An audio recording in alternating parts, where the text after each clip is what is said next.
Auto medical coverage usually has caps like $5,000 or $10,000. So serious injuries often shift costs to health insurance, but that auto insurance is there.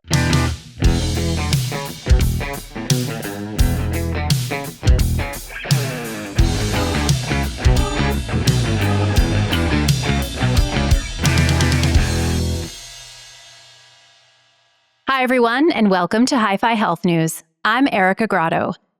Accidents happen, but when injuries occur, sometimes it makes sense to use insurance other than your medical coverage. Joining me today is Sean Stack, a policy director at the Healthcare Financial Management Association. Sean, you and I have talked about health insurance a number of times and how to navigate that process, but liability insurance is a whole different process. How does that work? Yes, Erica. So there's general liability insurance, for instance, insurance that covers falls or injuries that occur on someone else's property or a business.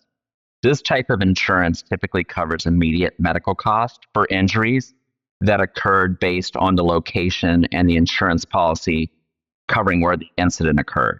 And then, of course, many times automobile insurance is involved as the liability insurance. And in that case, the most common coverage is referred to as personal injury protection or MedPay auto policy. That insurance is intended to pay medical bills for you or your passengers, regardless of fault. Auto medical coverage usually has caps like $5,000 or $10,000. So serious injuries often shift costs to health insurance, but that auto insurance is there. And fault does matter in auto insurance. So if another driver is at fault, their liability coverage may reimburse your medical expenses, but that process takes time and may require legal action. So in the case of an injury at work, workers' compensation comes into play. Is that considered liability insurance? And if so, how does that process differ? Good question, Erica. And workers' compensation is certainly a very common coverage seen in hospitals and at providers and at primary physician offices.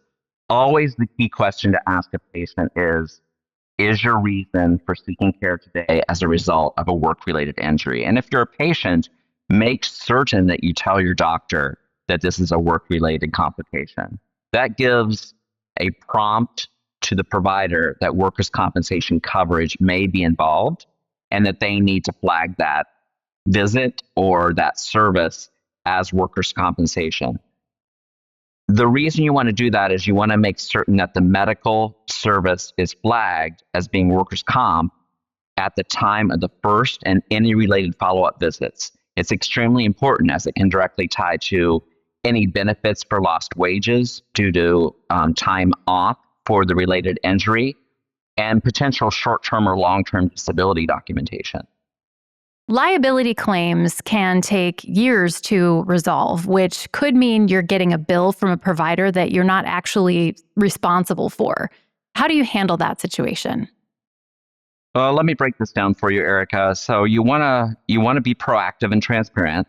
Let the provider or the hospital know your care is related to an accident and the liability claim is in progress. Give them your auto insurance or your health insurance information or your workers' comp information for your employer. Ask about billing practices. Clarify whether they bill your health insurance first or wait for that liability claim to be initiated. This avoids surprise bills. And then request written statements. Ask the provider to note that the charges are connected to a liability case and may not ultimately be your responsibility. And then stay in touch. Check in periodically with the billing office so your account doesn't slip into collections while the legal process or the liability process unfolds, keeping them updated on that process. And then, of course, as always, document everything. Keep copies of bills, insurance communications, and claim numbers. This helps resolve any disputes later.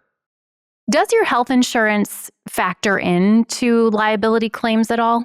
Absolutely, it does, and it depends on what state you're in. So hospitals and insurers work together to sort which policy pays, but delays and denials are common points of patient frustration. I would recommend, again, checking in frequently to ensure everything is on the correct path in the following up of payment or any disputes that may occur due to a liability claim. With all liability coverages, it is important to make certain that the medical issue is coded appropriately and reported to the liability coverage for concise and accurate coverage of all care related to that accident, either whether it's immediate care or ongoing care that you require. But keep in mind that in some states, auto insurance pays first, and in others, your health insurance is billed first and auto covers what's left. So know those details and confirm billing practices with that hospital or medical provider going into the situation. That's it for us today. I'm Erica Grotto for Hi-Fi Health News. Thanks for watching.